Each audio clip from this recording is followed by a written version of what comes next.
नमस्कार मित्रांनो, आज आम्ही आलेलो आहोत छत्रपती संभाजीनगर शहरापासून अगदी 7 ते 8 किमी अंतरावरती असलेलं पुरातन असं खंडोबा मंदिर.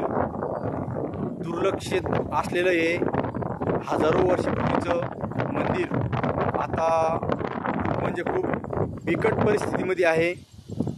या मंदिराचं जे गतवैभव होतं ते जवळपास नष्ट होत चाललेलं आहे.